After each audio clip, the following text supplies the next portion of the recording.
एकदा खाल्ली तर बार बार बनवून खायची इच्छा होईल। एकदम टेस्टी अशी लसुणी मेथी आज आपण बनवणार आहोत। अशी लसुणी मेथी आपण हॉटेलमध्ये न खाता घरातच बनवून खाल तर हॅलो एव्हरीवन, मी मीना तुम्हा सर्वांचं मनापासून स्वागत करते। तर आता आपण लसुणी मेथी बनवायला सुरुवात करूया। त्यासाठी मी ती जोडी मेथीची पानं घेतलेली आहे आणि ही स्वच्छ धुवून निथळून घेतली।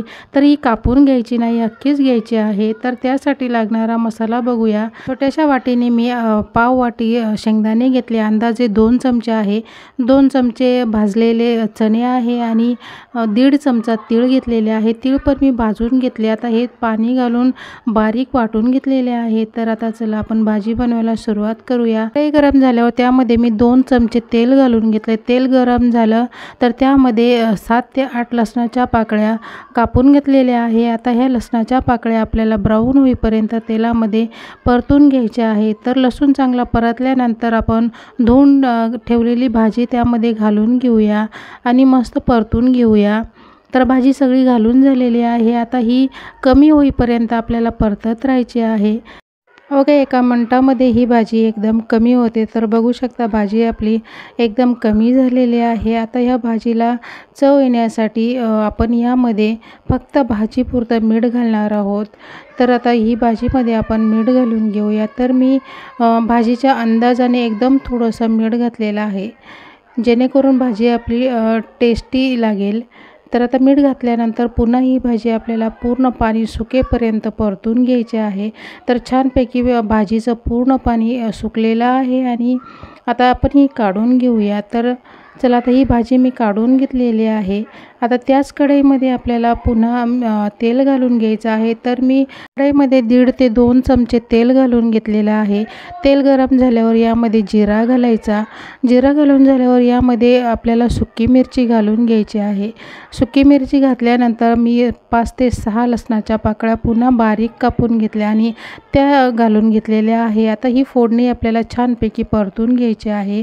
लसणाचा कच्चेपणा जाईपर्यंत आपण हे परतून घेऊया। तर बघू शकता छानपैकी आपली फोडणी बसलेली आहे। आता यामध्ये आपण कांदा घालून घेऊया। तर मी इथे एक मीडियम साईजचा कांदा बारीक कापून घातलेला आहे। आता हा कांदा आपण गुलाबी रंगाचा होईपर्यंत परतून घेऊया। तर कांदा पण छान परतून झाला आहे। आता यामध्ये सुक्या मसाल्यामध्ये घरगुती लाल तिखट 1 चमचा घातलेला आहे, पाव चमचा धना पावडर, पाव चमचा हळद आणि पाव चमचा गरम मसाला घातलेला आहे। हे मसाले आपल्याला आपल्या भाजीच्या अंदाजाने कमी जास्त करून घ्यायचे आहे। तर भाजी कमी आहे म्हणून मी इथे कमी मसाले वापरलेले आहे। तर आता हा अर्ध्या मिनिटासाठी मसाला आपण परतून घेतल्यानंतर आपण यामध्ये टोमॅटो घालूया। तर मी इथे एक मीडियम साईजचा टोमॅटो घातलेला आहे। आता हा टोमॅटो आपल्याला पुन्हा परतून घ्यायचा आणि मसाल्यामध्ये टोमॅटो परतून झाला आहे। आता हा टोमॅटो आणि कांदा शिजण्यासाठी मी यामध्ये चवीनुसार मीठ घालून घेतलेला आहे आणि पुन्हा आता हा मसाला मिक्स करून यामध्ये आपल्याला 1 ते 2 चमचा पाणी घालून हा मसाला चांगला शिजवून घ्यायचा आहे। तर मसाला चांगला शिजला तर भाजी ही एकदम टेस्टी बनते।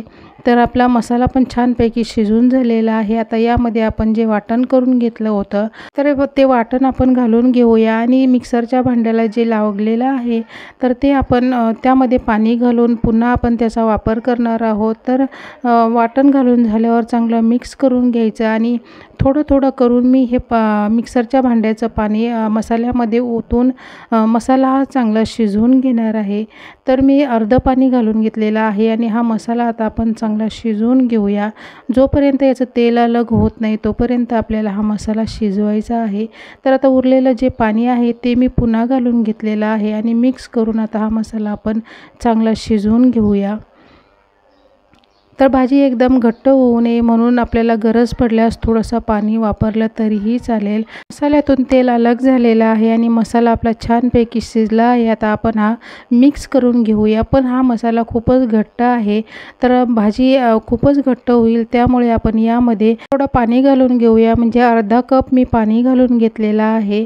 तर आता ही भाजी जास्त घट्ट पण नसते आणि पातळ पण नसते, म्हणून ही मध्यमसर भाजी आपल्याला बनवायची आहे। तर मी अर्धा कपालाही थोडं कमी पाणी घातलेलं आहे आणि मिक्स करून घेतलेलं आहे। आता ही छानपैकी मसाला मिक्स झाला आहे। आता यामध्ये आपण मेथी घालून घेऊया। तर शिजून ठेवलेली मेथी यामध्ये घालून घेऊया आणि मिक्स करून घेऊया।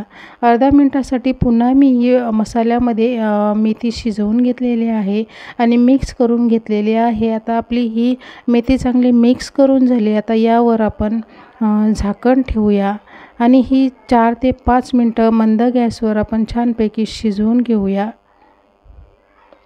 तर आता यावर आपण झाकण ठेवूया आणि 4 ते 5 मिनटानंतर बघूया। तर 5 मिनटं झालेले आहे। तर बघू शकता भाजी एकदम छान आणि मस्तपैकी शिजली गेलेली आहे। लसूणी मेथी ही एवढीच घट्ट करायची असते, पातळ करायची नसते आणि जास्त घट्ट पण करायची नसते। तर छानपैकी आपली भाजी तयार झालेली आहे आणि एकदम सुगंध येत आहे। तर एकदम ढाब्यापेक्षाही भारी आपली लसूणी मेथी तयार झालेली आहे। तर बघू शकता एकदम छानपैकी तयार झालेली आहे आणि कन्सिस्टन्सी बघू शकता एकदम चांगली आलेली आहे। तर बघू शकता छानपैकी आपली ही लसूणी मेथी तयार झाली आहे। नक्की एकदा करून बघा आणि खाऊन बघा, तुम्हाला नक्की आवडेल। थँक्यू।